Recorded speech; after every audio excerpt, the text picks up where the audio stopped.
చర్చించండి, ఇప్పటి అవసరాలు చర్చించండి అని మనం కోరుకోవాలి. సార్ బొద్దింకల్ పార్టీపై సిజిఐ కామెంట్స్ ఎందుకు డైవర్షన్? ఈ బొద్దింకల్ పార్టీ ఇంకా ఆయన మొత్తానికి సిజేఐ గారు స్వయంగా అనడంతో బొద్దింకల్ పార్టీ అనేది బొద్దింకలు అనడం వల్ల దీనికి బలం వచ్చింది. ఇప్పుడు కాక్రోచెస్ లాగా తయారయ్యారు, వీళ్ళకి పని పాటలేదు, వీళ్ళు అలా బద్ధకంగా పడుంటారు, వీళ్ళు బూటకపు డిగ్రీలతో తెలదవుతారు, వీళ్ళకి పని పాటలేదు అని ఈయన అనడంతో వచ్చింది. మొదటిసారి మనమే చర్చించాం దాన్ని, అప్పుడప్పుడే మొదలవుతుంది దీనికి అని.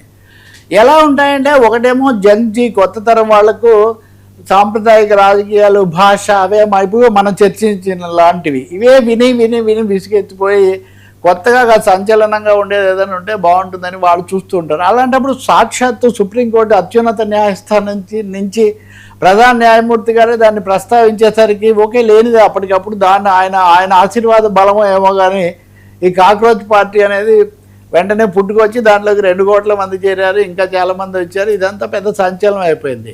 నిన్న నేను చూస్తుంటే మావాడు చిన్నపిల్లడు మా మనవాడు అంటున్నాడు కాక్రోచ్ పార్టీలో చేరాలంటే ఎలా అంటే, పిల్లలందరూ ఇప్పుడు దాని గురించి అంటే ఇప్పుడు సోషల్ మీడియా రీచ్ అనండి లేకపోతే ఇంకొకటేనండి దాని గురించి ఎలా వచ్చిందని మనం తెలుసుకోవడానికి ఇది ఒకటే. ఇది అందరూ కూడా ఒక పాఠం కావాలి.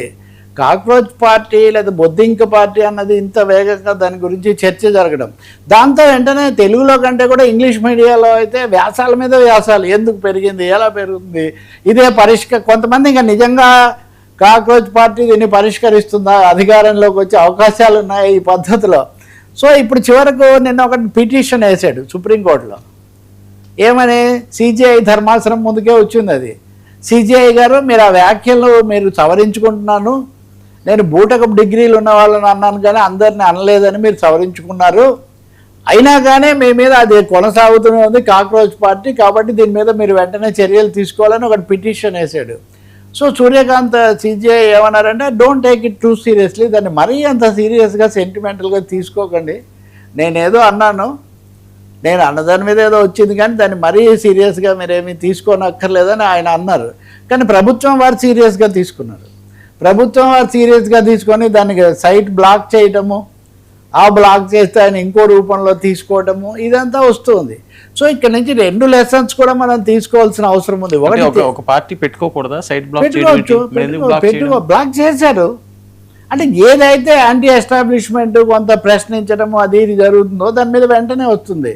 మీకు అదే రకరకాల వేరే ద్వేషాలు రెచ్చగొట్టే వాళ్ళు ఇవన్నీ నడుస్తూనే ఉంటాయి.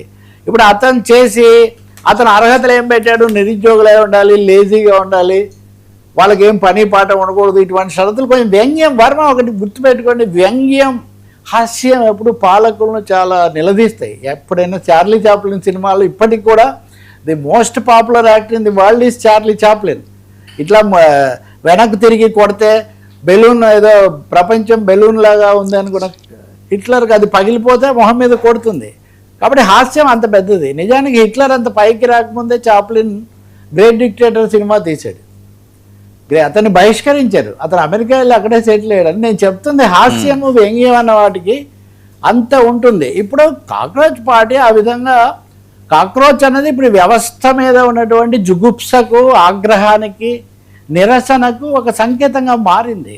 సరే కొంతమంది వెంటనే కొత్తగా ఇంతని వెనక పడుతూ ఉంటారు, వెంటనే ఇంతకాలం నుంచి మీరు ఉన్నారు కాక్రోచ్ పార్టీ బొద్దింక చూడండి. ఒక విషయం గుర్తించాలి మనం, తెలంగాణలో బర్రెలెక్కను ఆమె ఎన్నికల్లో పోటీ చేసింది. ఆమె పేరు వల్ల కావచ్చు, మీడియా వల్ల కావచ్చు, అసలు కొంతకాలం పాటు బర్రెలెక్క ఆమె గురించి చాలా చర్చ జరిగింది. తర్వాత ఎన్నికల్లో ఎట్లా ముగిసిందో ఆ కథ, తర్వాత ఇవన్నీ ఇట్లాంటివి వస్తాయి. ఈ 2 ఉంటాయి దీంట్లో.